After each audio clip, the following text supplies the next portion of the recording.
Hello friends, आपका स्वागत है केयर तक चैनल पर। आज मैं आपके लिए लाया हूँ MS वर्ड के अंदर होम टैब का यूज़ करना। होम टैब का यूज़ बड़ा आसान है, इसलिए मैं एक ही वीडियो के अंदर सारे होम टैब के कमांड्स को बताने वाला हूँ, क्योंकि बहुत इजी है काम करने के अंदर। इसलिए एक ही वीडियो के अंदर हम पूरे होम टैब को हम सीखेंगे। चलिए वीडियो को स्टार्ट करते हैं। सबसे पहले हमें प्रैक्टिस के लिए, सीखने के लिए कुछ लिखना होगा। उसके लिए सबसे पहले हम MS वर्ड के अंदर कुछ टाइप कर लेते हैं। कुछ टाइप करने के लिए मैं आपको एक फार्मूला बताता हूँ जो आपकी प्रैक्टिस को आसान करेगा। फार्मूला होता है इक्वल RAND रैंड, शिफ्ट के साथ ब्रैकेट स्टार्ट और ब्रैकेट बंद। जैसे ही आप इंटर करोगे 3 पैराग्राफ ऑटोमेटिक आ जाएंगे आपके MS वर्ड के अंदर। ये इसलिए आता है कि आपको प्रैक्टिस करने के लिए आसानी हो। सबसे पहले हम बात करेंगे इसके अंदर clipboard, font, paragraph, style, edit, इनके बारे में। तो चलिए सबसे पहले सीखेंगे हम cut, copy, format, painter, paste. MS word के अंदर इनका यूज कैसे किया जाता है। सबसे पहले हम बात करते हैं कट की। कट का मतलब होता है किसी टेक्स्ट को काटना या एक स्थान से दूसरे स्थान पर ले जाना। चलिए यूज करके देखते हैं कैसे यूज होता है कट का यूज। किसी टेक्स्ट को कट करने के लिए सबसे पहले MS वर्ड के अंदर हमें बताना होगा कितने टेक्स्ट को काटना है। तो हमें जितने टेक्स्ट को काटना है उसको सबसे पहले सेलेक्ट करेंगे। मैं इस लाइन को इतनी को सबसे पहले सेलेक्ट कर लेता हूँ। मैंने इतनी लाइन्स को सेलेक्ट किया, फिर हम कट पे क्लिक करेंगे। जैसे ही कट पर क्लिक करते हैं हमारी लाइन वहाँ से कट जाएगी। हमें जहाँ पेस्ट करना है वहाँ हमें क्लिक करना होगा। मुझे वो लाइन, कटी हुई लाइन मुझे यहाँ पर चाहिए, तो मैं यहाँ पर क्लिक करूँगा और इंटर करूँगा।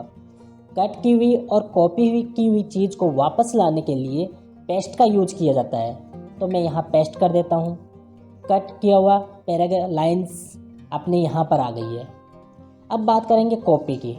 कॉपी का मतलब होता है किसी चीज़ की डुप्लीकेट बनाना।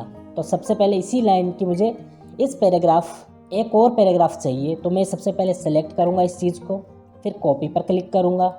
जहाँ चाहिए वहाँ पर क्लिक करना है हमें। जैसे मुझे ये पैराग्राफ यहाँ पर चाहिए, तो मैं यहाँ क्लिक कर कर एंटर प्रेस करूँगा और कॉपी की हुई चीज़ को वापस लाने के लिए पेस्ट पर क्लिक करूँगा। ऊपर वाला पैराग्राफ हमारा यहाँ पर भी आ जाएगा।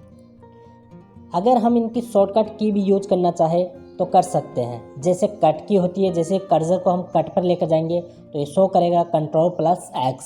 कॉपी की शॉर्टकट की जाननी है तो Ctrl+C। पेस्ट के ऊपर लेके जाएंगे, पेस्ट की बताएगा Ctrl+V।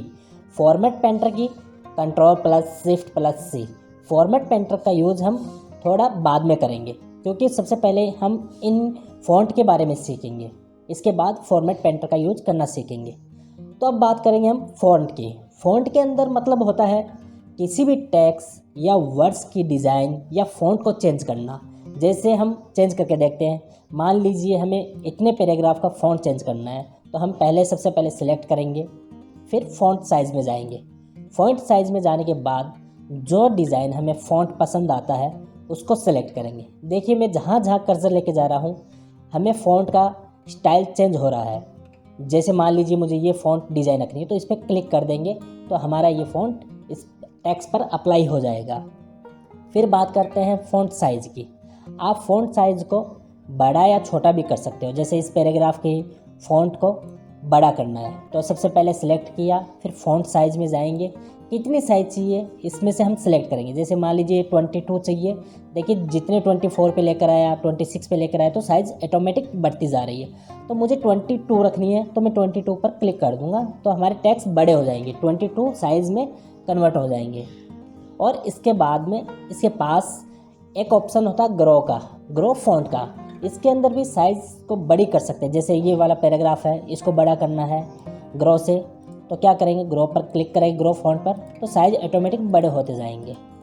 इसके पास होता है श्रिंक। इसका मतलब होता है कि फ़ॉन्ट को छोटा करना। जैसे इस पर क्लिक करोगे तो फ़ॉन्ट की साइज़ छोटी होती जाएगी अपने आप।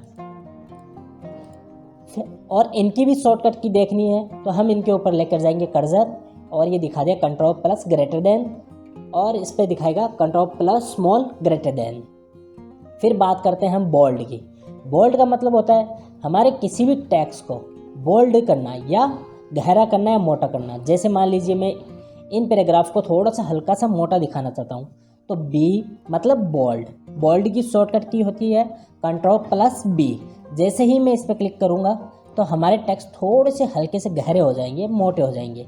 और इनको वापस हटाना है तो बोल्ड पर वापस क्लिक कर देंगे तो हमारे टेक्स्ट की गहराई और मोटाई वापस हट जाएगी। इसके बाद पास में होता है इटालिक। इटालिक का मतलब होता है टेक्स्ट को थोड़ा सा हल्का सा तिरछा करना। जैसे ही मैं इटालिक पर क्लिक करता हूँ तो हमारा पैराग्राफ थोड़ा सा हल्का सा तिरछा हो जाएगा। जैसे ही मैंने क्लिक किया तो हमारे फ़ॉन्ट तिरछे हो गए। अगर इसको वापस हटाना है तो इन पे वापस क्लिक कर दीजिए आप। ये देखिए मैंने वापस क्लिक कर दिया, ये हट गए। लेकिन हमें प्रैक्टिस करना है तो मैं इनको लगा के रखता हूँ, थोड़ा सा बोल्ड भी करके रखता हूँ और इटालिक भी करके रखता हूँ।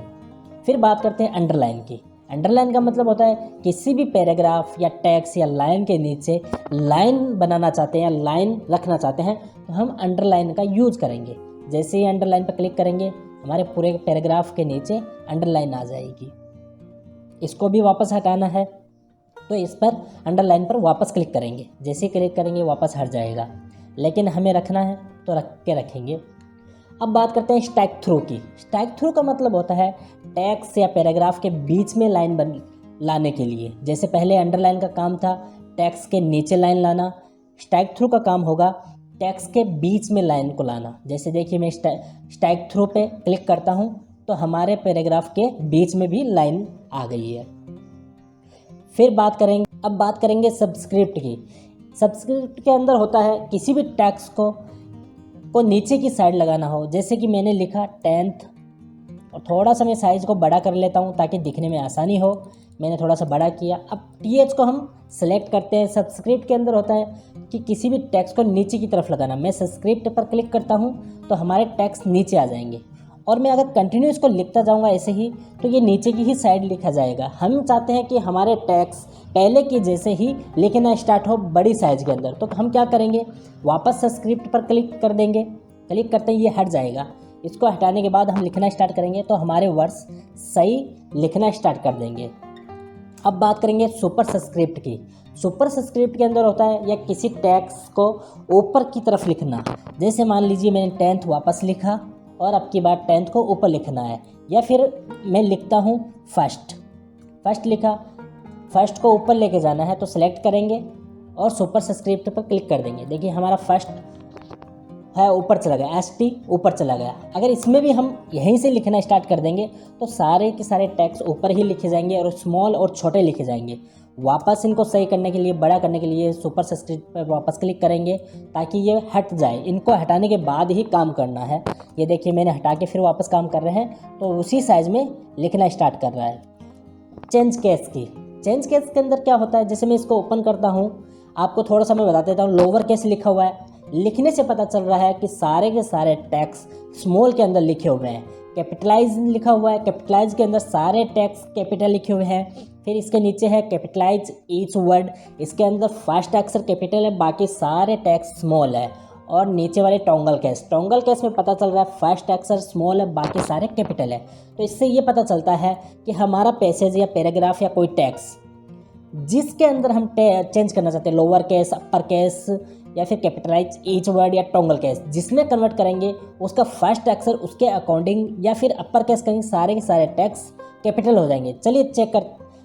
चलिए ट्राई करते हैं। मैंने इतने पैराग्राफ को सिलेक्ट किया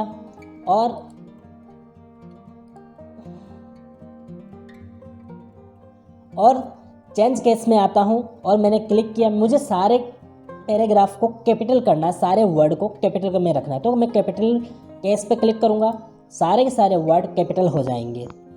फिर वापस चलते हैं। मुझे सारे के सारे टेक्स्ट फर्स्ट अक्षर मुझे कैपिटल चाहिए, बाकी सारे स्मॉल चाहिए, तो मैं कैपिटलाइज ईच वर्ड पे क्लिक करूँगा। जैसे ही क्लिक करता हूँ मेरे पैराग्राफ का फर्स्ट अक्षर कैपिटल हो जाएगा, बाकी सारे के सारे स्मॉल हो जाएंगे। वापस सेलेक्ट करते हैं, वापस चलते हैं। टोंगल केस पे जैसे ही क्लिक करता हूँ तो फर्स्ट अक्षर स्मॉल हो जाएंगे, बाकी सारे कैपिटल हो जाएंगे। जैसे ही मैंने क्लिक किया अपने पैराग्राफ का फर्स्ट अक्षर स्मॉल, बाकी सारे कैपिटल हो गए। अगर हम चाहते हैं सारे के सारे स्मॉल हो जाए तो लोअर केस पर क्लिक करेंगे, सारे के सारे टेक्स्ट स्मॉल हो जाएंगे। अगर हम चाहते हैं कि हमने स्टार्टिंग में जैसे लिखा था वैसे ही वापस आते हैं तो सेंटेंस केस पर क्लिक करेंगे, जैसे स्टार्टिंग में लिखा था वैसे ही कन्वर्ट वापस हो जाएंगे।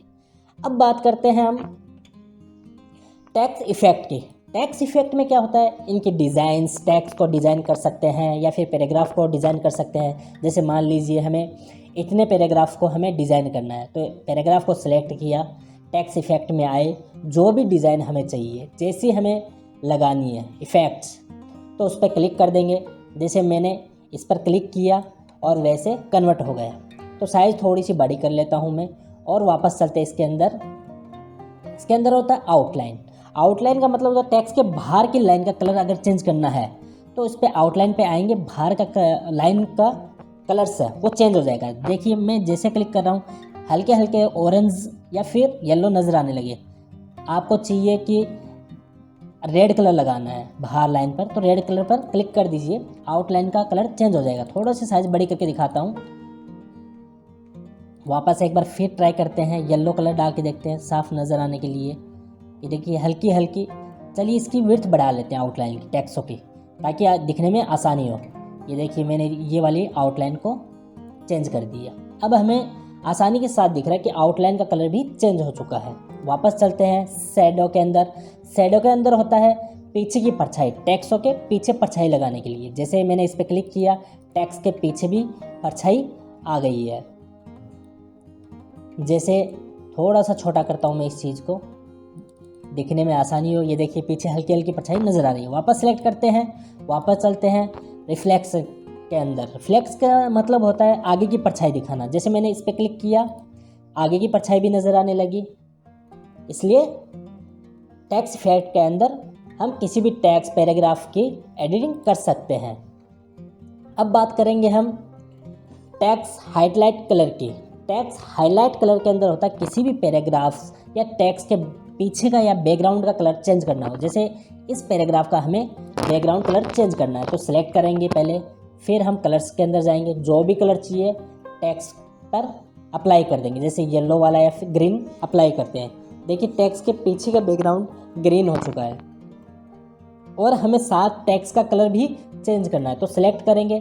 टेक्स्ट का कलर चेंज करने के लिए टेक्स्ट फॉन्ट कलर के अंदर आएंगे और इसको ओपन करेंगे ड्रॉप लिस्ट को, और जो कलर हमें टेक्स्ट पर अप्लाई करना है उस कलर को हम चूज करेंगे। जैसे रेड मैंने क्लिक किया, सारे टेक्स्ट रेड में कन्वर्ट हो गए। अब बात करते हैं हम फॉर्मेट पेंटर की। सबसे पहले मैंने कहा था कि आगे चलकर बात करेंगे फॉर्मेट पेंटर की।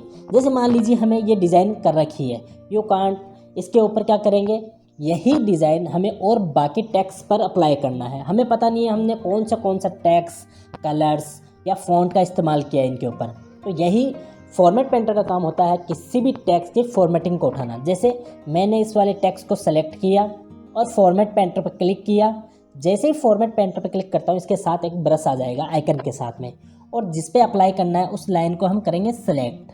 जैसे ही सिलेक्ट कर लेंगे, जो नीचे वाली डिज़ाइन है वो इस लाइन पर ऑटोमेटिक अप्लाई हो जाएगी। ये देखिए ऑटोमेटिक अप्लाई हो जाती है। फॉर्मेट पेंटर का काम होता है किसी भी टेक्स्ट की डिज़ाइन की फॉर्मेटिंग को उठाना। अब बात करेंगे क्लियर फॉर्मेटिंग की। क्लियर फॉर्मेटिंग का मतलब होता है कि जिस टेक्स्ट पर, पैराग्राफ पर हमने डिज़ाइन या फॉन्ट स्टाइल्स डाली है तो हम चाहते हैं इन सबको क्लियर कर कर जैसे स्टार्टिंग में हमने लिखा था हमारे पैराग्राफ को उसी स्थिति में लाने के लिए हम क्लियर फॉर्मेट का यूज करेंगे। सबसे पहले हम पूरे पैराग्राफ को सिलेक्ट करेंगे, Ctrl+A करेंगे, हमारा पूरे का पूरा पैराग्राफ सेलेक्ट हो जाएगा। फिर हम क्या करेंगे, क्लियर फॉर्मेटिंग पर क्लिक कर देंगे। जैसे ही क्लियर फॉर्मेटिंग पर क्लिक करते हैं सारी की सारी डिज़ाइन ऑटोमेटिक अपने आप हट जाती है और हमारा पैराग्राफ उस स्थिति में आ जाता है जैसे स्टार्टिंग में लिखते हैं। अब बात करेंगे हम पैराग्राफ्स की। पैराग्राफ्स का मतलब होता है किसी भी पैराग्राफ को डिज़ाइन करना, या हमें बुलेट लगाना है या टेक्स्ट लगाना है या नंबर लगाने हमारे पैराग्राफ के आगे, तो हम पैराग्राफ से सारे की सारी डिज़ाइंस हमारे पैराग्राफ के आगे नंबर, बुलेट्स लगा सकते हैं। जैसे मान लीजिए इन 3 पैराग्राफ के आगे हमें कोई बुलेट या सिंबल लगाना है तो सबसे पहले करेंगे सेलेक्ट, फिर चलेंगे बुलेट लिस्ट के अंदर और क्लिक कर कोई भी बुलेट्स लगाने हैं, सिंबल्स लगाने हैं, उसको उस पर क्लिक करेंगे और वो ऑटोमेटिक अप्लाई हो जाएंगे। जैसे मैंने इन पर क्लिक किया और हमारे पैराग्राफ के आगे बुलेट्स के निशान आ चुके हैं। या फिर नंबर लगाने हैं तो नंबर लिस्ट में जाएंगे। नंबर लिस्ट में जाने के बाद जो भी नंबर हमें लगाना है हमारे पैराग्राफ के आगे तो उस पर क्लिक करेंगे। जैसे ये वाले पे क्लिक किया और पैराग्राफ के आगे नंबर आ गए, या नंबर भी लगाना है तो नंबर भी लगा सकते हैं। जैसे ये नंबर लगाने हैं तो ये नंबर पर क्लिक किए और नंबर आ गए। अब बात करते हैं मल्टी लेवल लिस्ट की। मल्टी लेवल लिस्ट के अंदर होता है किसी भी आप पॉइंट्स बनाना। जैसे मैंने मल्टी लेवल लिस्ट के ऊपर गए, जाके मैंने इस पर क्लिक किया, हमें फर्स्ट पॉइंट आ गया। जैसे हम कोई फर्स्ट लाइन लिख रहे हैं, जैसे बोथ द थीम्स गैलरी, और मैं जैसे इंटर करता हूँ, अब हमें फर्स्ट पॉइंट के अंदर फर्स्ट पॉइंट चाहिए तो टैब कमांड दबाएंगे। टैब कमांड जैसे ही दबाते हैं तो फर्स्ट के अंदर फर्स्ट पॉइंट ऑटोमेटिक आ जाएगा। हम इसके अंदर भी अगर कुछ लिखते हैं, कोई लाइंस वगैरह, या फिर और लिखने के बाद इंटर करेंगे, वापस पॉइंट कन्वर्ट हो जाएगा। अगर इस पॉइंट के अंदर भी पॉइंट है, फिर से दोबारा टैब दबाएंगे। टैब कमांड दबाने से पॉइंटों के अंदर पॉइंट ऑटोमेटिक कन्वर्ट होते जाएंगे। फिर इसके अंदर कुछ लिख लेंगे। लिखने के बाद अगर हमारे पॉइंट्स ख़त्म हो चुके हैं तो पॉइंट फर्स्ट वाला पॉइंट बनाने के लिए, फर्स्ट के बाद सेकंड वाला पॉइंट बनाने के लिए हम इंटर दबाते जाएंगे। जैसे जैसे इंटर दबाएंगे ऑटोमेटिक पॉइंट हटते जाएंगे। अब बात करेंगे हम इसके अंदर सेंटर की। सेंटर का मतलब होता है किसी टेक्स्ट को बीच में लिखना। किसी टेक्स्ट को बीच में से लिखना स्टार्ट करना है तो हम सेंटर वाले पर क्लिक करेंगे तो हमारे टेक्स्ट सेंटर से स्टार्ट होंगे। जैसे मैंने सेंटर पे क्लिक किया तो ये बीच में आ जाएगा हमारा कर्सर, और हम कोई भी लाइंस बीच में से लिखना स्टार्ट कर सकते हैं। जैसे टू चेंज द, जैसे मैंने ये लिखा, हमारे टेक्स्ट बीच में से लिखना स्टार्ट हो चुके हैं। और अगर हम यही चाहते हैं कि हमारे टेक्स्ट राइट साइड से लिखना स्टार्ट हो तो हम अलाइन टेक्स्ट राइट पर क्लिक करेंगे और हमारे टेक्स्ट राइट साइड से लिखना स्टार्ट हो जाएंगे। जैसे मैंने अलाइन टेक्स्ट राइट पर क्लिक किया और हमारे टेक्स्ट सारे राइट साइड में चले गए, और फिर भी हम लिखेंगे तो राइट साइड से लिखना स्टार्ट करेगा ये चीज़। अब बात करेंगे हम जस्टिफाई की। जस्टिफाई का मतलब होता है जैसे हमारे पैराग्राफ देखिए इस साइड से सारा एक लेवल के अंदर है और इस साइड से टेक्स्ट आगे पीछे है। जस्टिफाई का काम होता है सारे पैराग्राफ को एक लेवल में रखना। जैसे जस्टिफाई पे जैसे क्लिक करता हूँ हमारे पैराग्राफ को देखिए इस साइड से एक लेवल में आ चुके हैं, सारे के सारे एक बराबर हो जाएंगे। जस्टिफाई का काम होता है कि पैराग्राफ को एक लेवल में करना। अब बात करेंगे हम अलाइन टेक्स्ट लेफ्ट की। अलाइन टेक्स्ट लेफ्ट का मतलब होता है कोई भी टेक्स्ट को लेफ्ट साइड से लिखना। कोई भी टेक्स्ट को लेफ्ट साइड, पहले से ही हम जैसे हम वर्ड स्टार्ट करते हैं तो लेफ्ट साइड से ही लिखना स्टार्ट करता है। ये देखिए लेफ्ट साइड से ही लिखना स्टार्ट कर रहा है। जैसे हम इस पर क्लिक भी कर देंगे तो लेफ्ट साइड से ही लिखना स्टार्ट करेगा ये चीज़। अब बात करेंगे बॉर्डर्स की। अब बात करते हैं डिक्रीज इंडेंट की। डिक्रीज इंडेंट का मतलब होता है हमारे पैराग्राफ को 0.5 सेंटीमीटर लेफ्ट साइड खिसका कर लेकर आना। डिक्रीज इंडेंट तभी काम आएगा जब इंक्रीज इंडेंट का काम किया हुआ होगा। देखिए मैं डिक्रीज इंडेंट पे क्लिक करता हूँ तो कोई मूवमेंट नहीं हो रहा टेक्स्ट के अंदर, और जैसे ही पहले मैं इंक्रीज इंडेंट को अप्लाई कर लेता हूँ, इंक्रीज इंडेंट सारे टेक्स्ट को राइट साइड में खिसका कर लेकर जाएगा। जैसे ही मैं क्लिक कर रहा हूँ 0.5 टैब पूरे पैराग्राफ को खींच कर लेके जा रहा है। वापस लाने के लिए डिक्रीज इंडेंट का यूज करेंगे। जैसे ही मैं डिक्रीज इंडेंट पर क्लिक कर रहा हूँ हमारे टेक्स्ट वापस पीछे की साइड आ रहे हैं। डिक्रीज इंडेंट का काम होता है पैराग्राफ को 0.5 टैब लेफ्ट साइड में लेकर आना। अब बात करते हैं हम लाइन एंड स्पेसिंग की। लाइन एंड स्पेसिंग का मतलब होता है हमारे पैराग्राफ के अंदर ज़्यादा स्पेस लगाना या कम करना है तो हम लाइन स्पेसिंग का यूज कर हम उनकी स्पेसिंग को कम कर सकते हैं। जैसे लाइन स्पेसिंग के अंदर गए, अगर पैराग्राफ के अंदर हमें स्पेस ज़्यादा डालना है, जितना डालना है उस पर क्लिक कर देंगे। ये देखिए हमारे पैराग्राफ के अंदर हर लाइन के अंदर स्पेस ज़्यादा हो गया है, इसलिए हम जो स्पेस चाहते हैं उस पर क्लिक कर देंगे। और अगर पूरे स्पेसिंग को हटाना है तो रिमूव आफ्टर पैराग्राफ पर क्लिक करेंगे। जैसे क्लिक करते हैं सारे के सारे टेक्स्ट का स्पेस कम हो जाता है। अब बात करेंगे हम शेडिंग की। शेडिंग के अंदर होता है किसी भी पैराग्राफ या टेक्स्ट के ऊपर कलर लगाना। टोटल्स, ये देखिए जो कलर्स लगाना है हम उस कलर को अप्लाई करेंगे। जैसे ग्रीन वाले पे क्लिक किया, इसमें क्लिक करना है, इस पैराग्राफ पे हमें अप्लाई करना है तो वापस जाएंगे, जो आपको कलर अप्लाई करना है उस कलर पर क्लिक कर देंगे, वो ऑटोमेटिक अप्लाई हो जाएगा। अब बात करते हैं बॉर्डर्स की। हमें या तो पूरे पेज पर बॉर्डर लगाना हो या फिर किसी पैराग्राफ के अंदर बॉर्डर लगाना हो, तो उतने पैराग्राफ को सिलेक्ट करेंगे और बॉर्डर में जाएंगे, और बॉर्डर में जाने के बाद आल बॉर्डर पर क्लिक करेंगे। आल बॉर्डर पर जैसे ही क्लिक करते हैं तो हमारे पैराग्राफ पर बॉर्डर लग जाता है। अगर हमें मान लीजिए पूरे पेज पर ही बॉर्डर लगाना है तो बॉर्डर पर जाएंगे, बॉर्डर पर जाने के बाद बॉर्डर एंड शेडिंग पर क्लिक करेंगे। इसके बाद 3 ऑप्शन होते हैं, बॉर्डर्स, पेज बॉर्डर, शेडिंग। हमें पूरे पेज पे लगाना है तो पेज बॉर्डर पर जाएंगे, पेज बॉर्डर पर जाने के बाद बॉक्स पर क्लिक करेंगे। बॉक्स पर क्लिक करने के बाद जो भी बॉर्डर आपको चाहिए उसको चूज करेंगे यहाँ से। जैसे ये वाली लाइंस चाहिए, इस पर क्लिक किया और कलर चेंज करना है। कलर्स के अंदर आके जो कलर लेना है हमें, ऑरेंज या फिर ये वाला कलर पर क्लिक करेंगे और ओके करेंगे। पूरे पेज पर बॉर्डर ऑटोमेटिक अप्लाई हो जाएगा। या फिर इनकी जगह हमें कोई आर्ट लगाना हो तो वापस बॉर्डर में जाएंगे, बॉर्डर एंड शेडिंग में जाने के बाद में कोई आर्ट्स लगाना है तो पेज बॉर्डर में जाके आर्ट पर क्लिक करेंगे। आर्ट पर क्लिक करने के बाद जो भी आर्ट चाहिए आपको उस पर क्लिक कर देंगे। करने के बाद वो आर्ट हमारे पूरे पेज पर ऑटोमेटिक अप्लाई हो जाएंगे। ये था बॉर्डर्स।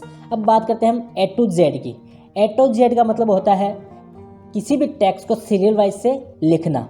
जैसे मान लीजिए हमारे पास कुछ नेम है, जैसे मैंने नेम लिखे, कैट लिख लेता हूँ। एक तो कैट लिखा और इसके साथ में लिख लेता हूँ मैं एप्पल, APPL एप्पल। फिर लिख लेता हूँ बॉय, फिर लिख लेता हूँ मैं डॉग। मैंने जैसे ये नाम लिखे, हम चाहते हैं मैं इनको कॉपी करके थोड़ा सा वापस पेस्ट कर लेता हूँ ताकि नाम ज़्यादा हो जाए।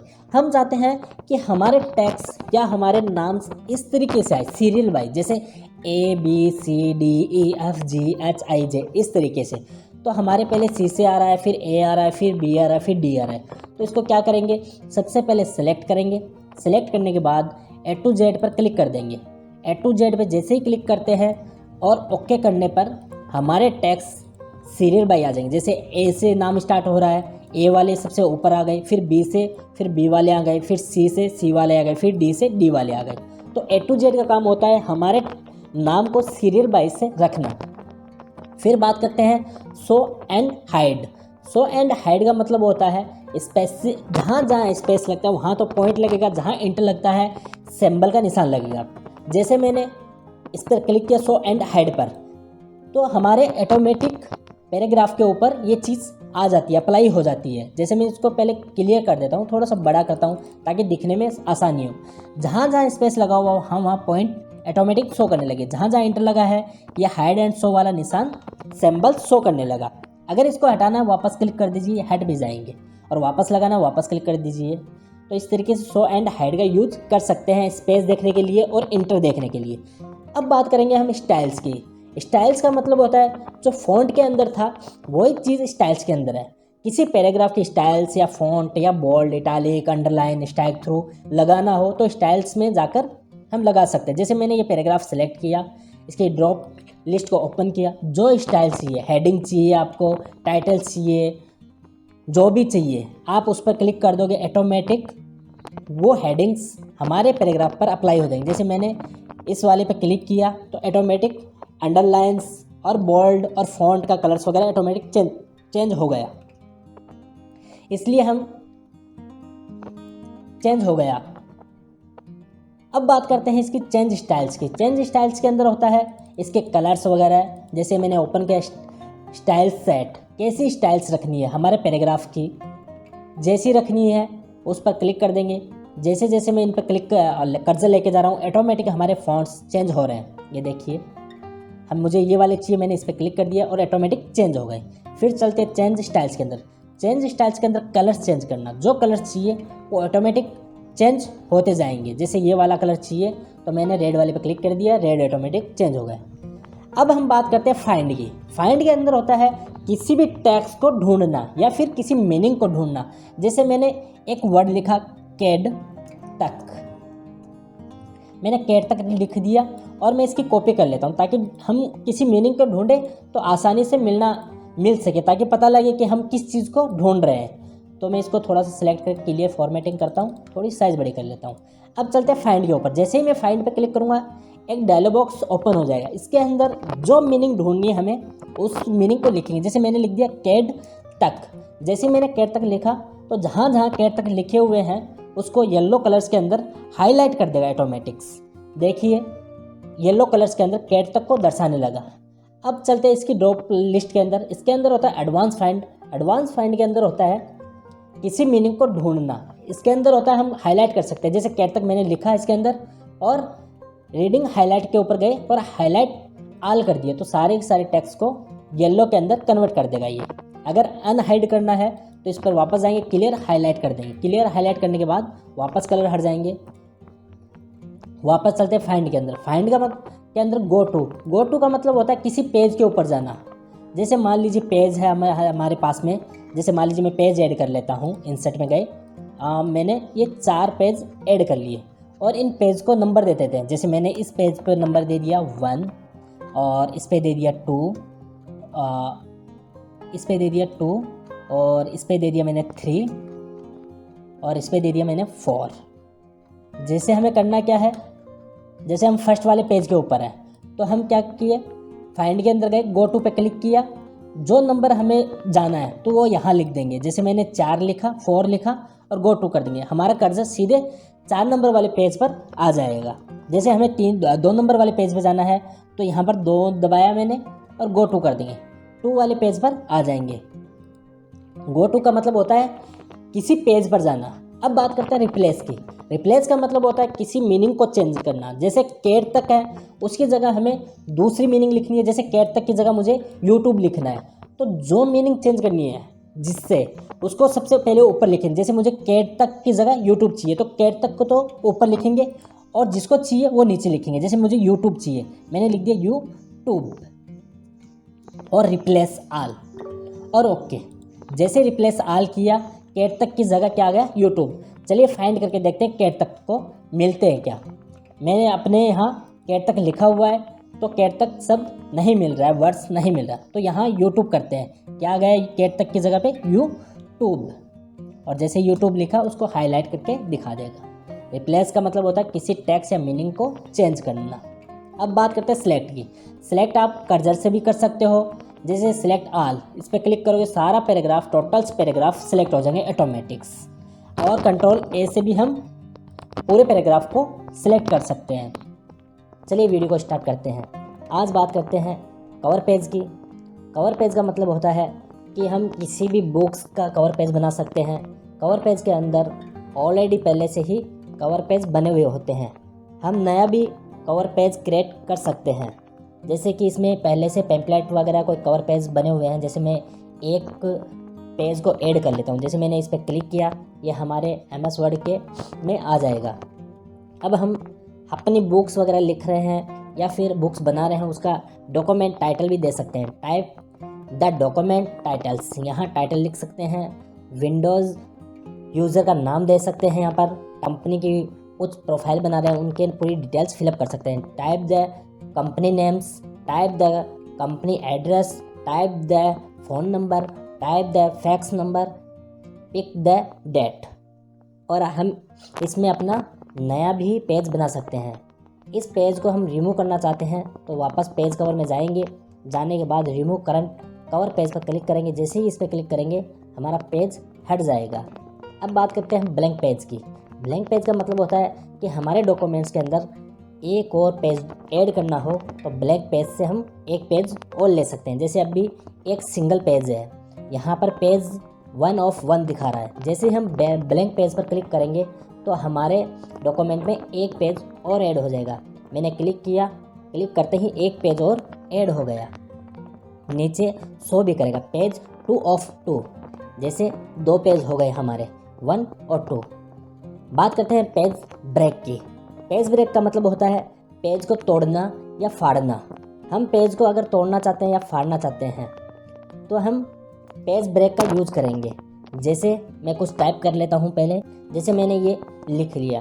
अब हम चाहते हैं कि मेरा आधा पैराग्राफ्स दूसरे पेज पे चला जाए और आधा फर्स्ट पेज पे रहे, तो जहाँ से हमें पेज को तोड़ना है या फाड़ना है तो वहाँ क्लिक करें। जैसे यहाँ से मुझे अगले पेज पर लेकर जाना है इस पैराग्राफ को, तो मैंने यहाँ क्लिक किया और फिर पेज ब्रेक पर क्लिक करेंगे। जैसे ही मैंने पेज ब्रेक पर क्लिक किया, देखिए आधा पैराग्राफ्स हमारा दूसरे पेज पे आ गया है। हेलो फ्रेंड्स, आज हम बात करेंगे एमएस वर्ड के इंसर्ट टैब में टेबल्स की। डॉक्यूमेंट्स के अंदर टेबल कैसे क्रिएट करते हैं और टेबल्स का क्या यूज होता है। हम कोई भी डाटा अपनी टेबल्स के अंदर फिलअप कर सकते हैं। चलिए टेबल्स को बनाना सीखते हैं, कैसे यूज करते हैं। सबसे पहले हम जाएंगे टेबल के ऊपर। टेबल के ऊपर जाने के बाद यहाँ से जितने कॉलम और जितने रो चाहिए हमें उतने हम सिलेक्ट कर लेंगे। जैसे मैंने यहाँ तक किया। अब मैं एक चीज़ बता देता हूँ, इसके अंदर कॉलम जैसे ये वाले होते हैं, ये कॉलम्स होते हैं जो ऊपर से नीचे की तरफ आते हैं, इसको कहते हैं कॉलम्स। रो कहते हैं लेफ्ट से राइट तक जो ऐसे हैं उनको रो कहा जाता है। और जो बीच में एक बॉक्स बना हुआ है इसको बोलते हैं सेल। अपनी टेबल में होते हैं कॉलम, रो, कॉलम और सेल, 3 चीज़ें होती है टेबल्स के अंदर। एक तो इस तरीके से हम टेबल्स को बना सकते हैं। दूसरा तरीका होता है कि शॉर्टकट की से, जैसे हमारे कीबोर्ड में प्लस और माइनस का निशान होता है, तो सबसे पहले प्लस क्रिएट करेंगे, उसके बाद माइनस दबाते जाएंगे। फिर हमें कितनी बड़ी कॉलम्स या रो चाहिए उसके अकॉर्डिंग हम साइज को माइनस करते जाएंगे। जैसे मैंने एक और प्रेस किया, फिर प्लस दबाया, फिर मैंने माइनस किया, फिर मैंने प्लस दबाया, फिर माइनस किया, फिर प्लस। अब इससे ये पता चल रहा है हमारी टेबल्स के अंदर 4 कॉलम्स बनेंगे और एक रो बनेगी। जैसे मैं इंटर प्रेस करता हूँ 4 कॉलम्स आ गए और एक रो बन गई, और इनके बीच में जो है उनको सेल कहते हैं। एक इस टाइप से हम अपनी टेबल्स को बना सकते हैं। अब चलिए वापस टेबल्स के अंदर। दूसरा होता है इंसर्ट टेबल्स। इंसर्ट टेबल्स के अंदर जैसे ही अपन क्लिक करते हैं एक डायलॉग बॉक्स ओपन होता है इंसर्ट टेबल्स के नाम से। यहाँ पर नंबर ऑफ कॉलम्स, कितने कॉलम्स चाहिए उतने हम यहाँ पर टाइप कर देंगे। जैसे यहाँ पर मुझे 8 कॉलम्स चाहिए और रो हमें 5 चाहिए, तो मैंने इंटर किया और फिर ओके क्लिक करते हैं। करने के बाद 8 कॉलम आ जाते हैं, 1 2 3 4 5 6 7 8 और 5 रो, 1 2 3 4 5, ये हमारे 5 और 8 कॉलम्स बन जाते हैं। फिर बात करते हैं टेबल्स के अंदर ड्रॉ टेबल्स की। ड्रॉ टेबल का मतलब होता है जैसे अपन इस पर क्लिक करते हैं तो अपना कर्सर पेंसिल के रूप में कन्वर्ट हो जाता है। इससे भी हम अपने डॉक्यूमेंट्स के अंदर टेबल बना सकते हैं। जैसे मैंने ये टेबल्स क्रिएट की, ये तो बहुत आसान है, इजी है इससे बनाना, लेकिन इसका यूज सबसे ज़्यादा वहाँ होता है जैसे अपन बिल बुक बनाते हैं या फिर रिज्यूम बनाते हैं या फिर अपने डॉक्यूमेंट को तैयार कर रहे हैं, वहाँ इस पेंसिल का यूज किया जाता है। फिर बात करते हैं इसके अंदर जैसे ही अपन टेबल्स क्रिएट करते हैं तो हमारे टेबल टूल्स के अंदर डिज़ाइन और लेआउट 2 ऑप्शन और आ जाते हैं। जैसे हम बाहर क्लिक करेंगे तो डिज़ाइन और लेआउट दोनों चले जाएंगे। वापस लेकर आना है तो टेबल में क्लिक करेंगे, फिर डिज़ाइन और लेआउट दोनों वापस आ जाएंगे। सबसे पहले बात करेंगे डिज़ाइन की। डिज़ाइन पे चलते हैं। डिज़ाइन का मतलब होता है अपनी टेबल को डिज़ाइन करना या उसको बढ़िया क्रिएट करना। जैसे कि टेबल स्टाइल्स के अंदर मैं इसके ऊपर कोई डिज़ाइन अप्लाई कर देता हूँ, उसके बाद अपन आगे देखते हैं। जैसे मैंने ये डिज़ाइन अप्लाई की। फिर होता है हेडर रो। हेडर रो का मतलब होता है ऊपर की हेडिंग, वहाँ कलर हमें चाहिए। इस पर वापस अनटिक करेंगे तो वापस कलर चला जाएगा, टिक करेंगे वापस कलर आ जाएगा। फिर टोटल रो है। टोटल रो के अंदर नीचे वाला कलर्स जो हमें इसके ऊपर फिलअप करना है कि नहीं करना है। फिर होता है बैंडेड रो। बैंडेड रो का मतलब बीच वाले जो हमें कलर नज़र आ रहे हैं उसको हाइड करना है, अनहाइड करना है, तो बैंडेड रो पे क्लिक करेंगे। फिर फर्स्ट कॉलम्स। फर्स्ट कॉलम में हमें कलर्स चाहिए तो हम फर्स्ट कलर में कलर लेके आ सकते हैं। अगर कलर नहीं चाहिए तो हम इसको वापस अनटिक कर सकते हैं। जैसे अनटिक किया वापस चला गया। फिर लास्ट कॉलम में हमें कलर चाहिए तो इस पर टिक कर देंगे। और फिर बेंडेड रो कॉलम्स है, बेंडर्स कॉलम्स का मतलब बीच वाले कॉलम्स ये होते हैं, इसका कलर्स। फिर है अपने शेडिंग। शेडिंग का मतलब होता है किसी एक कॉलम के अंदर कलर चाहिए तो हम कलर्स लगा सकते हैं। जैसे ये वाला कलर चाहिए तो मैंने इस पर क्लिक किया, ये वाला कलर आया। फिर इस कॉलम में चाहिए, इस सेल में चाहिए हमें, तो इस पर रेड लगा दिया। ये होता है बॉर्डर्स। हम बॉर्डर भी लगा सकते हैं, जैसे आल बॉर्डर लगाया तो आल बॉर्डर आ जाएगा। फिर बॉर्डर की आउटलाइन स्टाइल्स को चेंज करना है, जो स्टाइल्स चेंज करनी है हम इस पे जाएंगे, जाके जो आपको आउटलाइन चाहिए उस पर क्लिक करेंगे, अपना कर्सर पेंसिल के रूप में कन्वर्ट हो जाएगा और हमें जितनी जैसी चाहिए वहाँ हम क्या करेंगे, इस पेंसिल के अकॉर्डिंग उसको बना लेंगे। जैसे कि आउटलाइन के ऊपर मैंने किया और अपना 3 लाइंस ऑटोमेटिक्स अपने टेबल्स के अंदर क्रिएट होते गई। और इसके बाद करते हैं इरेज। इरेज का मतलब होता है मिटाना। अपनी टेबल्स को हटाना है तो अपन इरेज के द्वारा अपनी टेबल्स को वापस डिलीट कर सकते हैं। जैसे मैंने जहाँ मैं क्लिक कर रहा हूँ वैसे वैसे अपनी टेबल्स डिलीट होती जा रही है, ये देखिए। अब बात करते हैं लेआउट की। लेआउट के अंदर टेबल्स को वापस इसको सेट करना, इसके डिजाइन्स ऐड करना, हर तरीके का काम लेआउट में किया जाता है। जैसे लेआउट में गए, जाने के बाद सबसे पहले सिलेक्ट होता है। सिलेक्ट के अंदर देखिए सिलेक्ट सेल, मतलब अपना कर्सर जिस सेल के अंदर रहेगा वो सेल ऑटोमेटिक सिलेक्ट हो जाएगी। जैसे मैंने सिलेक्ट सेल पे क्लिक किया, देखिए अपना सेल्स सिलेक्ट हो गया। फिर बात करते हैं सिलेक्ट कॉलम्स।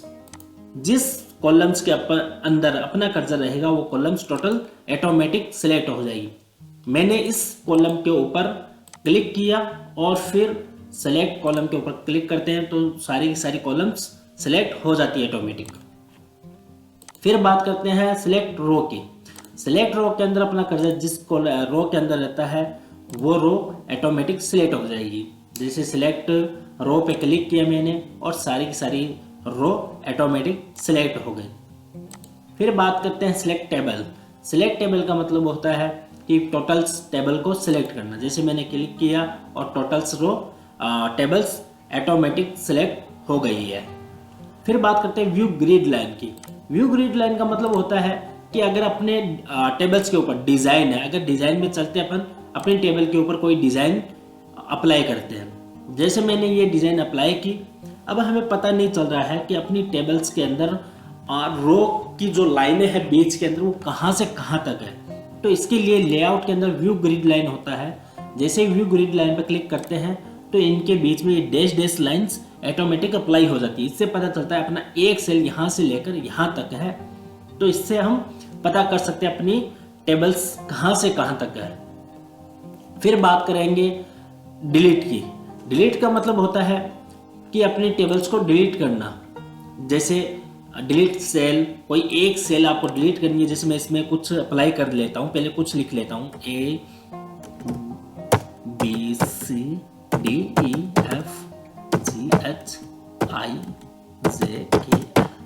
मैंने ये टाइप कर लिया। जैसे मान लेते हैं कि ए वाला सेल हमें नहीं चाहिए, तो मैंने ए वाले में क्लिक किया। फिर डिलीट में जाते हैं, डिलीट सेल। जैसे इस पर क्लिक करेंगे और ओके करेंगे तो हमारा ए वाला सेल डिलीट हो जाएगा ऑटोमेटिक और यहाँ से ये आगे खिसक जाएगा। अब बात करते हैं डिलीट के अंदर डिलीट कॉलम। एक पूरे कॉलम्स को डिलीट करना, जैसे DHL वाले ही लाइन को पूरी को डिलीट करना है तो डिलीट सेल में डिलीट में जाएंगे और डिलीट कॉलम पर क्लिक करेंगे। जैसे ही क्लिक करते हैं पूरा रो डिलीट हो जाता है। फिर बात करते हैं डिलीट रो की। अगर IJKL वाली लाइन नहीं चाहिए तो हम डिलीट रो करेंगे। डिलीट रो जैसे ही करेंगे वो लाइन ऑटोमेटिक डिलीट हो जाएगी। अगर हमें पूरी टेबल्स ही डिलीट करनी है तो टेबल डिलीट पे क्लिक करेंगे, टोटल टेबल्स डिलीट हो जाएगी। फिर बात करते हैं इंसर्ट अबाउ। इंसर्ट अबाउ का मतलब होता है कि हमें कोई रो चाहिए। जैसे मान लीजिए अपन आई और ई के बीच में एक रो चाहिए, तो आई वाली में क्लिक करेंगे और इंसर्ट अबाउ पे जैसे ही क्लिक करेंगे तो इनके बीच में एक रो ऑटोमेटिक क्रिएट हो जाएगी। इसका मतलब होता है कि हमारी टेबल्स के अंदर एक रो और ऐड करने के लिए। इसके बाद बात करते हैं इंसर्ट ब्लो। इंसर्ट ब्लो का मतलब होता है कि नीचे की साइड के अंदर हमें रो चाहिए। तो नीचे की साइड रो ने, जैसे मान लीजिए ई और आई के बीच में या फिर ए और ई के बीच में एक रो चाहिए नीचे की साइड में। तो ए वाली में क्लिक करेंगे और इंसर्ट ब्लो पे क्लिक कर देंगे। जैसे ही करेंगे एक नीचे की तरफ रो आ जाएगी। अगर हमें ई और आई के बीच में चाहिए तो इंसर्ट ब्लो के ऊपर वापस क्लिक करेंगे, इनके बीच में एक और रो आ जाएगी अपने आप। अब बात करते हैं इंसर्ट लेफ्ट। इंसर्ट लेफ्ट का मतलब होता है कि लेफ्ट साइड के अंदर हमें कोई कॉलम चाहिए, तो हम इंसर्ट लेफ्ट पर क्लिक करेंगे। जैसे मान लीजिए ए ई आई के लेफ्ट साइड में एक कॉलम चाहिए, तो हम ए वाली में क्लिक करेंगे और इंसर्ट लेफ्ट में क्लिक कर देंगे। जैसे ही क्लिक करेंगे तो हमारे लेफ्ट साइड में एक कॉलम्स और क्रिएट हो जाएगा। अब बात करते हैं इंसर्ट राइट की। अगर हमें राइट साइड में कोई कॉलम चाहिए तो इंसर्ट राइट पे क्लिक करेंगे। जैसे सी और डी के बीच में चाहिए तो सी वाली में क्लिक करेंगे और इंसर्ट राइट पे क्लिक कर देंगे। जैसे ही क्लिक करेंगे हमारे टेबल्स के अंदर एक कॉलम्स ऑटोमेटिक क्रिएट हो जाएगा। अब बात करते हैं सेल मर्ज। देखिए सेल मर्ज बाकी अपनी कमांड्स सब हाईलाइट हो रही है। मैं जैसे ही इनके ऊपर लेके जा रहा हूँ तो येलो कलर के अंदर क्रिएट नजर शो हो रही है, लेकिन मर्ज सेल हमारी शो नहीं हो रही।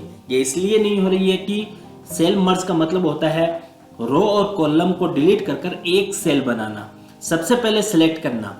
सबसे पहले हम जैसे मान लीजिए नीचे वाली रो है, इसको एक सेल बनाना चाहते हैं, तो सबसे पहले क्या करेंगे, सेलेक्ट करेंगे। जैसे मैंने ये वाली रो को सिलेक्ट कर लिया। सिलेक्ट करने के बाद मर्ज सेल ऑटोमेटिक हाईलाइट होने लगा। जैसे मैं इस पर क्लिक करता हूं तो ये सारे कॉलम्स को डिलीट कर कर एक सेल बना देती है। अब बात करते हैं स्प्लिट सेल की। स्प्लिट सेल का मतलब होता है एक ही सेल के अंदर आपको टेबल और चाहिए हो तो स्प्लिट सेल से हम टेबल बना सकते हैं। जैसे मान लीजिए हमारे पास में 1 2 3 4 कॉलम्स है। हमें नीचे वाली के अंदर रो के अंदर हमें 4 कॉलम चाहिए, तो हम क्या करेंगे, स्प्लिट सेल पे क्लिक करेंगे। जैसे ही क्लिक करेंगे तो ये स्प्लिट सेल के अंदर पूछेगा कॉलम हमें 4 चाहिए, रो तो पहले से ऑटोमेटिक बनी हुई है तो हम इसको एक ही रखेंगे और ओके कर देंगे। जैसे ही ओके करेंगे हमारे टेबल्स के अंदर, अपने सेल के अंदर टेबल्स ऑटोमेटिक क्रिएट हो जाएगी। 1 2 3 4 कॉलम्स अपने आप रो बन गए। अब बात करेंगे हम स्प्लिट टेबल। स्प्लिट टेबल का मतलब होता है कि टेबल को तोड़ना, टेबल्स के अलग अलग करना। जैसे मान लीजिए ई और ए वाली टेबल्स या फिर आई और ई के अलग अलग करना है, तो हम जहां से अपन अलग करना चाहते हैं वहां क्लिक करेंगे और फिर स्प्लिट टेबल पर क्लिक कर देंगे। जैसे क्लिक करते हैं हमारी टेबल 2 हिस्सों में बंट जाती है। फिर बात करते हैं हमारी टेबल्स के अंदर ऑटोफिट। ऑटोफिट का मतलब होता है कि टेबल को ऑटोमेटिक उसको सेट करना। जैसे मैंने ये एक बार मैंने ये बना ली टेबल्स, नई टेबल्स अपन ने क्रिएट की है और लेआउट में आके ऑटोमेटिक टेबल्स के अंदर चलते हैं। इसके अंदर जाकर हम सबसे पहले करेंगे ऑटो फिट कंटेंट।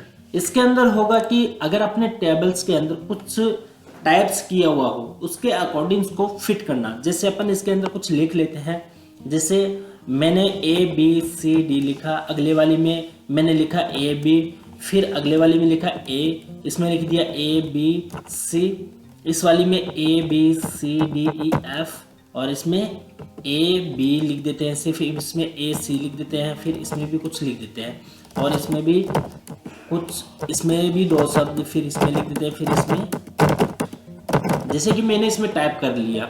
अब चलते हैं ऑटो फिट के अंदर। जाने के बाद ऑटो फिट कंटेंट्स में पर क्लिक करता हूं। जैसे क्लिक करूंगा ये ऑटोमेटिक फिट कर देगी। जितने शब्द एक सेल के अंदर होंगे उसके अकॉर्डिंग ये ऑटोमेटिक फिट करेगा। जैसे कि इसके अंदर, इस कॉलम्स के अंदर ज़्यादा टेक्स्ट लिखे हुए हैं और इसमें कम है, लेकिन इसमें ज़्यादा है, इसके अकॉर्डिंग इसको बड़ा है, इसके अकॉर्डिंग इसको फिट कर दिया है। और वापस चलते हैं ऑटो फिट के अंदर, ऑटो फिट विंडोज। इस पे जैसे ही क्लिक करेंगे ये ऑटोमेटिक पहले जैसे इसको फिट कर देगा, टेबल्स को बड़ी कर देगा। फिर इसके अंदर होता है fixed column width. Fixed column width का मतलब होता है अगर हम किसी सेल के अंदर लिख रहे हैं, जैसे मैं इस सेल के अंदर लिख रहा हूं तो हमारे सेल्स आगे खिसके जा रहे हैं, ठीक है। अगर हम इसके अंदर फिक्स्ड कॉलम विड्थ करेंगे तो हमारी टेबल्स आगे ना खिसक कर वो ऑटोमेटिक टूट कर नीचे आते रहेंगे सब। ये देखिए पहले आगे खिसक रहे थे, अब टूटकर अपनी टेबल्स नीचे आ रही है। ये था ऑटो फिट्स। ऑटो फिट्स के बाद बात करते हैं हम सेल साइज की। सेल साइज के अंदर होता है कि किसी भी सेल की साइज बढ़ानी हो हमें तो हम यहाँ से बड़ा कर सकते हैं। ये देखिए हमारे सेल की साइज बढ़ रही है। अगर कॉलम्स को भी सेल्स चौड़ाई दिखानी है तो हम विड्थ भी बढ़ा सकते हैं इसकी। किसी भी सेल को आपको बड़ा करना है, आप यहाँ से अपने टेबल्स की साइज देकर बड़ी कर सकते हैं। अब बात करते हैं डिस्ट्रीब्यूट रो की। इसके अंदर होता है जैसे कि अपने पास 1 2 3 4 सेल है, लेकिन फर्स्ट वाली बहुत बड़ी है, सेकंड वाली बहुत छोटी है, थर्ड बहुत बड़ी है और फोर्थ बहुत छोटी है। इनको सबको एक लेवल में बराबर बराबर हिस्से में बांटने के लिए डिस्ट्रीब्यूट रो पर का यूज किया जाता है। जैसे इस पर क्लिक करता हूं मैं, देखिए कॉलम्स ऑटोमेटिक सेल इक्वल हो गए। अब कॉलम्स की बात करें तो ये कॉलम्स बहुत बड़ा है, ये छोटे हैं। तो जैसे ही डिस्ट्रीब्यूट कॉलम्स पर क्लिक करेंगे ये तो ऑटोमेटिक इसको बड़ा कर देंगे और हमारी टेबल्स इसके अकॉर्डिंग फिट हो जाएगी। अब बात करते हैं अलाइनमेंट की। अलाइनमेंट के अंदर होता है अगर अपनी टेबल्स के अंदर कुछ लिखा हो, जैसे मैंने कुछ टाइप्स किया, अब हमारे ये टेक्स्ट है इसको हम कहाँ रखना चाहते हैं, जैसे बीच के अंदर तो इस पर क्लिक कर देंगे तो हमारे टेबल्स बीच में आ जाएंगे। राइट साइड में रखना चाहते हैं राइट साइड में रख सकते हैं। अगर बीच में रखना चाहे तो बीच में रख सकते हैं। तो ऐसे बीच में रखना चाहे तो इस तरीके से हम बीच में रख सकते हैं। अगर बॉटम में रखना चाहे, जैसे भी रखना चाहते हैं हम इनके अकॉर्डिंग हम अपने टेक्स्ट को रख सकते हैं। ये मैंने पहले ही बता चुका था, ये रोटेट करने के लिए टेक्स्ट यूज में किए जाते हैं। अब बात करते हैं सेल मर्ज की। सेल मर्ज का मतलब होता है इसके अंदर भी हम अपनी कॉलम्स रो को साइज के अकॉर्डिंग बड़ा या छोटा कर सकते हैं, जैसे हमने सेल साइज के अंदर किया था। ये देखिए ऑटोमेटिक अपनी साइज बढ़ गई टेबल्स की। A to Z का मतलब मैंने होम टैब के अंदर बताया था। अगर आपने मेरे पिछले वीडियो अभी तक नहीं देखे हैं तो आप उसको जाके देख सकते हैं। मैंने होम टैब का भी यूज करना बताया था, जिसके अंदर A to Z का भी यूज बताया था, शॉर्ट का यूज भी मैंने बताया था। सबसे पहले है पिक्चर। हमें हमारे MS वर्ड के अंदर कोई पिक्चर्स लेकर आनी है तो हम पिक्चर पर क्लिक करेंगे सबसे पहले। उसके बाद जहाँ हमारी पिक्चर रखी है उस पर वहाँ पर क्लिक करेंगे। जैसे पिक्चर पे हमने क्लिक किया, जो पिक्चर चाहिए आप उस पर क्लिक करेंगे। जैसे कि ये वाली पिक्चर चाहिए और इंसर्ट कर देंगे। इंसर्ट करने के बाद हमारे MS वर्ड के अंदर पिक्चर आ जाएगी। अगर जैसे ही हम MS वर्ड के अंदर पिक्चर को इंसर्ट करते हैं, साथ साथ पिक्चर्स टूल्स के अंदर फॉर्मेट टूल्स ऑटोमेटिक अप्लाई हो जाता है। जैसे कि हम बाहर क्लिक करते कहीं तो वो फॉर्मेट टैब वापस ऑटोमेटिक चला जाता है। जैसे ही हम पिक्चर पर क्लिक करेंगे वापस आ जाएगा। तो चलिए फॉर्मेट टैब को सबसे पहले समझते हैं। क्लिक करेंगे, सबसे पहले है इसके अंदर रिमूव बैकग्राउंड। हमें किसी भी पिक्चर का बैकग्राउंड हटाना है तो हम क्या करेंगे, रिमूव बैकग्राउंड के ऊपर जाएंगे। जैसे रिमूव बैकग्राउंड किया और जो हमारा कलर्स नज़र आ रहा है, जितना जिस पर कलर शो हो रहा है उतना उतना बैकग्राउंड ऑटोमेटिक हट जाएगा। और हम इन पॉइंटों के जरिए हमारे पिक्चर को सेट कर सकते हैं। जैसे कि हमें कितना हटाना है उसके रिकॉर्डिंग हम हमारे पॉइंट को सेट करेंगे। हमें इस पिक्चर की बैकग्राउंड कलर हटाना है तो उसको सिलेक्ट उतना ही करेंगे जितना हमें हटाना है, लेकिन ध्यान रखना जो कलर्स के अंदर आएगा वही चीज़ हटाएगी। तो हमें इस तरीके से सिलेक्ट करना है जैसे कि पिक्चर जितना हमारा बैकग्राउंड हटाना है उस टाइप से। देखिए हमें इतना रखना है और सारा का सारा कलर्स में आ रहा है। इतना सिलेक्ट होने के बाद हमें क्या करना है, कीप चेंज के ऊपर क्लिक कर देना है। जैसे हम कीप चेंज पर क्लिक करते हैं तो हमारा बैकग्राउंड कलर हट जाता है।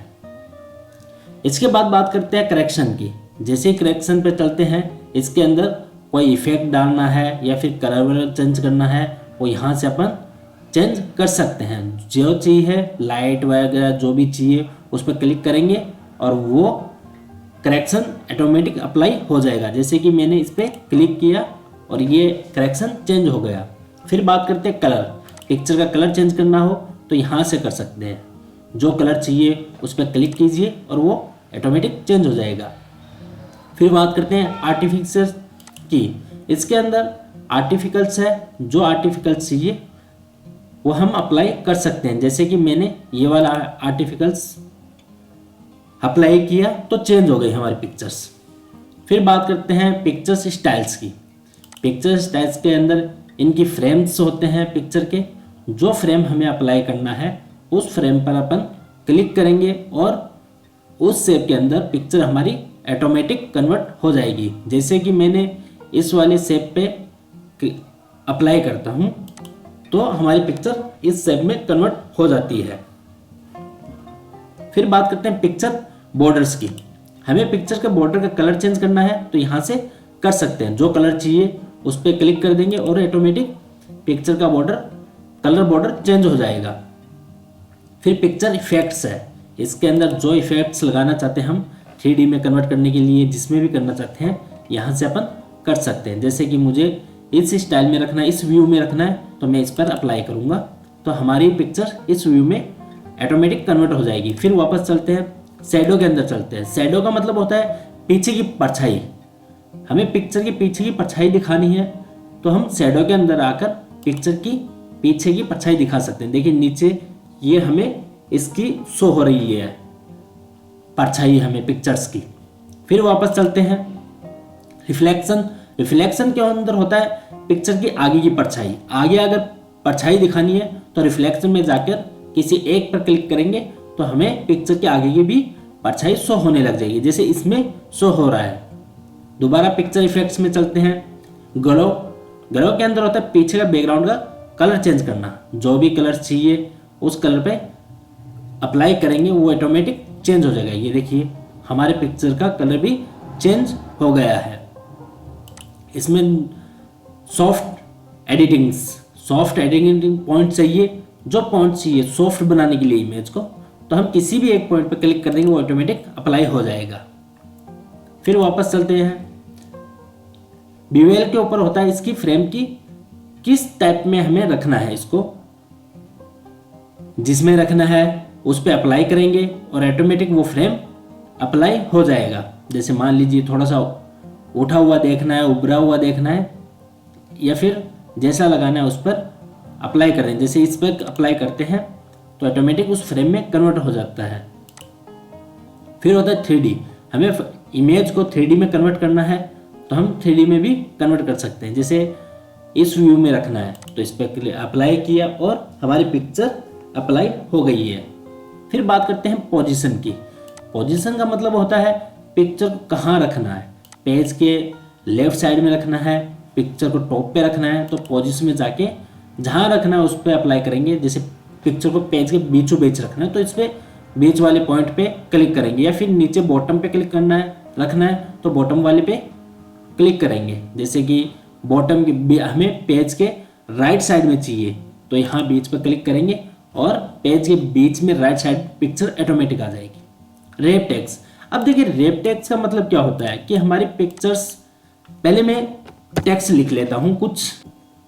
जैसे कि मैंने ये कुछ टेक्स्ट लिखे हैं, अब इसके ऊपर पिक्चर लेकर आते हैं वापस। ये पिक्चर इंसर्ट की।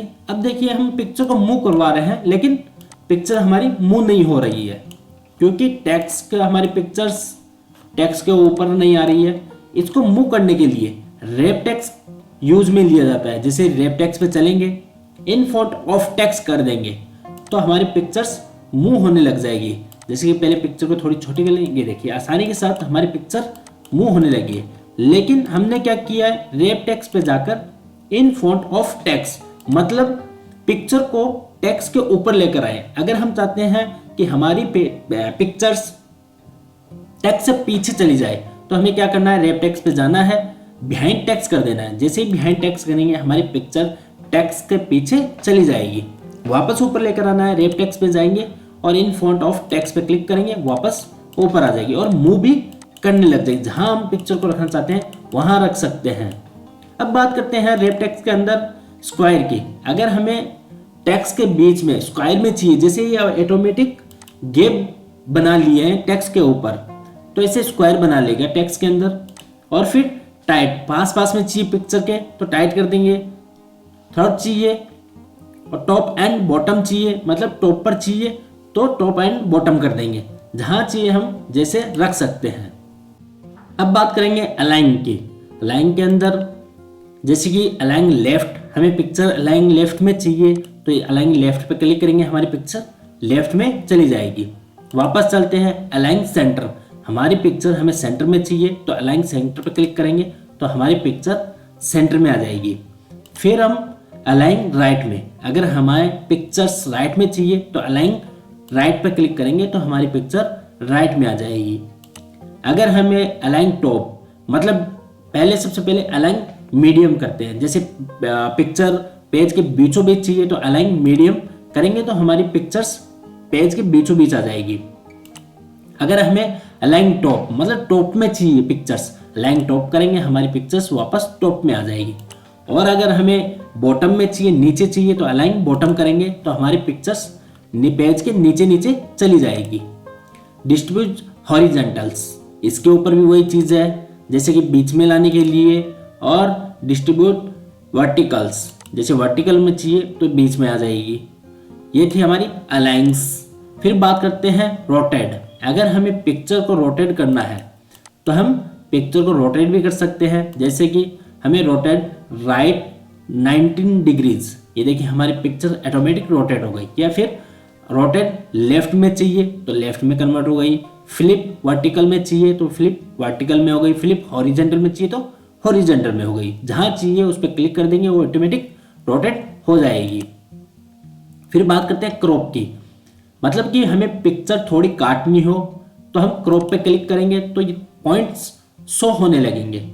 इन पॉइंट्स को जहां जहां से हमें काटनी है या क्रॉप करनी है उतना उतना हम पिक्चर को सिलेक्ट करते जाएंगे। जैसे कि मैंने इतनी सेलेक्ट की और ये पॉइंट्स आगे लेकर वापस क्रॉप पर क्लिक कर देंगे, हमारी पिक्चर उतनी बाकी रह जाएगी। अगर हम इस क्रॉप्स को ओपन करते हैं, इसके अंदर होता है क्रॉप टू शेप। अगर कोई पिक्चर को हमें कोई शेप में कन्वर्ट करना है तो हम क्रॉप टू शेप में जाएंगे, जिस शेप में चाहिए उस पर क्लिक कर देंगे, हमारी पिक्चर्स उस शेप में ऑटोमेटिक कन्वर्ट हो जाएगी। जैसे कि सर्कल वाली में चाहिए, मैं सर्कल वाली पे क्लिक करता हूं तो हमारी पिक्चर सर्कल वाले रिव्यू में कन्वर्ट हो जाती है। फिर बात करते हैं हाइट। अगर पिक्चर की हाइट बढ़ानी हो तो हाइट बढ़ा सकते हैं, विड्थ भी बढ़ानी हो विड्थ भी बढ़ा सकते हैं। अब भी हमारी पिक्चर्स सर्कल के अंदर है, हम इसको शेप में कन्वर्ट कर लेते हैं। अगर विड्थ बढ़ानी हो तो विड्थ बढ़ा सकते हैं, हाइट बढ़ानी हो तो हाइट भी बढ़ा सकते हैं। हम बात कर रहे थे पिक्चर के अंदर फॉर्मेट टैब की। हमने इस पूरे के पूरे फॉर्मेट टैब को देखा कैसे यूज होता है। अब हम बात करेंगे इंसर्ट टैब के क्लिप आर्ट की। क्लिप आर्ट का मतलब होता है कि हमें कोई ऑनलाइन पिक्चर चाहिए तो क्लिप आर्ट पे क्लिक करेंगे, एक विंडो ओपन हो जाएगी। विंडो ओपन होने के बाद हम यहाँ से इस शेप को ओपन करेंगे। यहाँ पर सारे के सारे टिक रहते हैं, इनको सबको अनटिक करना है और फोटोग्राफ पर क्लिक करना है और इसको वापस बंद कर देना है। यहाँ पर भी अनटिक रहता है लेकिन टिक करना है। अब हमें जिसकी पिक्चर चाहिए वो हम यहाँ पर लिखेंगे, जैसे कि हमें कैट की पिक्चर चाहिए, C8 कैट, और लिखने के बाद अगर नेट चल रहा हो तो हम फिर गो पे क्लिक करेंगे तो ऑटोमेटिक यहाँ सर्च कर कर हमें कैट की टोटल पिक्चर शो हो जाएगी। जैसे कि ये देखिए सबकी सब पिक्चर्स आ गई। जो हमें पिक्चर चाहिए उस पर क्लिक करेंगे वो ऑटोमेटिक हमारे वर्ड के अंदर आ जाएगी। जैसे कि मैंने इस पर क्लिक किया वो ऑटोमेटिक हमारे वर्ड के अंदर इंसर्ट हो जाएगी। ये देखिए ये पिक्चर्स आ गई और मैं इसको क्लोज कर देता हूँ। ये पिक्चर्स क्लिप आर्ट का मतलब होता है कि जो पिक्चर चाहिए उसको लेकर आ सकते हैं। अब बात करते हैं शेप की। हमें हमारे वर्ड्स के अंदर कोई भी शेप चाहिए तो हम उसको लेकर आ सकते हैं। जैसे कि मैंने ये शेप पे क्लिक किया, जो शेप चाहिए पकड़कर अपने माउस को ड्रॉ करेंगे तो वो शेप ऑटोमेटिक बन जाएगी। जैसे ही शेप बनाते हैं इसके अंदर भी फॉर्मेट ओपन हो जाता है। फॉर्मेट के अंदर सबसे पहले होता है शेप्स। अगर हमें कोई शेप दूसरी चाहिए हो उस पर क्लिक करेंगे और लाकर ड्रॉ कर देंगे, वो शेप ऑटोमेटिक अप्लाई हो जाएगी।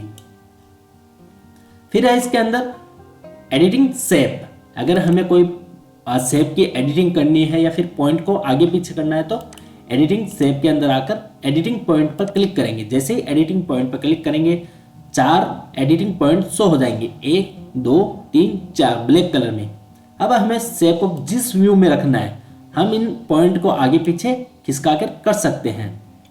जैसे कि ये देखिए शेप को इस टाइप में रखना है या फिर इसको और आगे यूँ रखना है, तो इन पॉइंट की सहायता से हम शेप के पॉइंट को आगे पीछे कर सकते हैं। फिर बाहर कहीं क्लिक कर देंगे तो वो शेप उसी व्यू के अंदर शो हो जाएगी। हम इसको डिलीट करते हैं, नई शेप बना लेते हैं। जैसे कि शेप में गए, हमें ये वाली शेप चाहिए तो ये वाली ड्रॉ की। फिर इसके नीचे होता है ड्रॉ टेक्स्ट।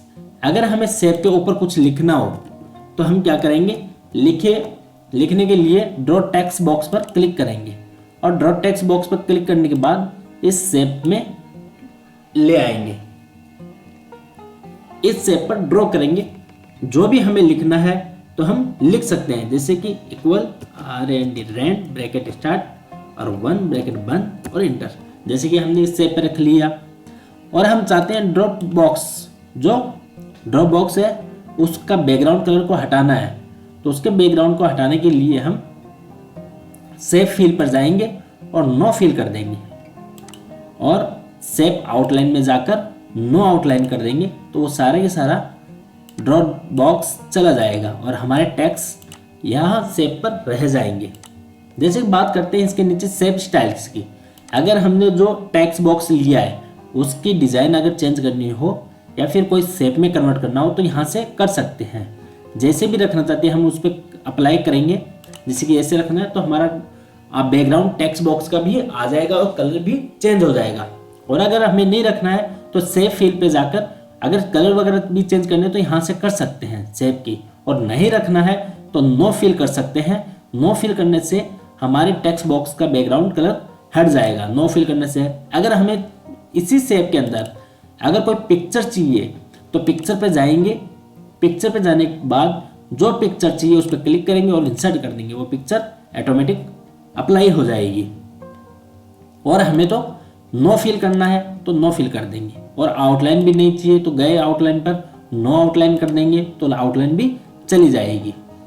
फिर बात करते हैं शेप के अंदर वर्ड स्टाइल्स की। अगर वर्ड स्टाइल्स चेंज करना हो तो हम वर्ड स्टाइल्स को सिलेक्ट करेंगे वर्ड को, और जो स्टाइल्स रखनी है उस पर हम क्लिक करेंगे, ऑटोमेटिक वर्ड्स की स्टाइल्स चेंज हो जाएगी। अब बात करते हैं टेक्स्ट फील्ड की।